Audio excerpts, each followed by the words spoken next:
Hello friend, welcome to my YouTube channel.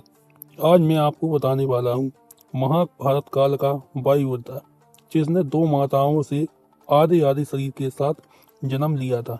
Video को जानने के लिए वीडियो के अंत तक बने रहे। महाभारत के युद्ध में जरासंध एक ऐसा योद्धा था जो न केवल श्री कृष्ण का बहुत बड़ा शत्रु था बल्कि उसे मारना भी बहुत कठिन था। उसकी असंभव सी लगने वाली मृत्यु का मुख्य कारण उसके जन्म का रहस्य था, जिसे बाद में श्री कृष्ण ने उजागर किया।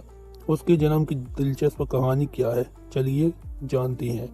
पौराणिक कथा के अनुसार जरासंध श्री कृष्ण का बहुत बड़ा शत्रु था, क्योंकि वह जरा राजा कंस का करीबी रिश्तेदार था, जिसकी हत्या श्री कृष्ण ने कर दी थी। कंस की हत्या के बाद वह श्री कृष्ण के पीछे पड़ गया।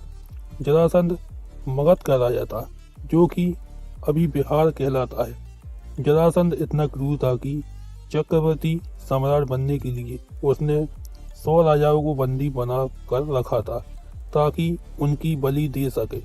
महाभारत युद्ध में भीम ने 13 दिन तक कुश्ती लड़ने के बाद जरासंध को पराजित कर उसका वध किया था।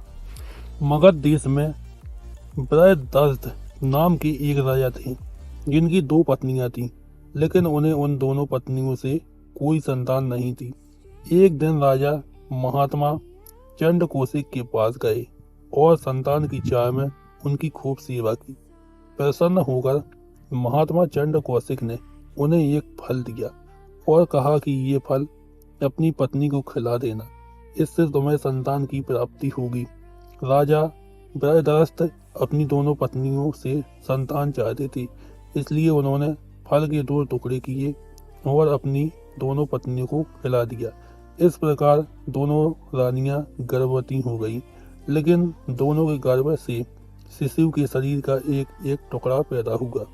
शिशु की यह दशा देखकर रानियां घबरा गईं और घबराकर उन्होंने शिशु के दोनों जीवित टुकड़ों को बाहर फेंक दिया। उसी समय वहां से एक जरा नामक की राक्षसी गुजरी। तब उसने जीवित शिशु के 2 टुकड़े को देखा तो उसे दया आ गई। उसने अपनी तांत्रिक विद्या से उन दोनों टुकड़ों को जोड़ दिया और शिशु को संपूर्ण शरीर प्रदान कर दिया। सामान्य रूप में आते ही शिशु जोर जोर से रोने लगा। जब दोनों रानियों ने बालक की रोने की आवाज सुनी तो वो दोनों बाहर निकली। शिशु को पूर्ण रूपेण सामान्य और स्वस्थ देखकर उन्होंने बालक को गोद में लिया। तभी राजा ब्रहदर्थ भी वहां आ गए और उन्होंने उस राक्षसी से उसका परिचय पूछा। राक्षसी ने राजा को सारी बात सच बता दी। राजा बहुत खुश हुए और उन्होंने उस बालक का नाम जरासंध रख दिया। महाभारत में जरासंध की मृत्यु कैसे हुई थी? तांत्रिक विद्या से जुड़े होने के कारण जरासंध को मारना लगभग असंभव था। श्री कृष्ण ने उसके जन्म का यह रहस्य पांडवों को बताया और समझाया कि उसे युद्ध के मैदान में मारना असंभव है।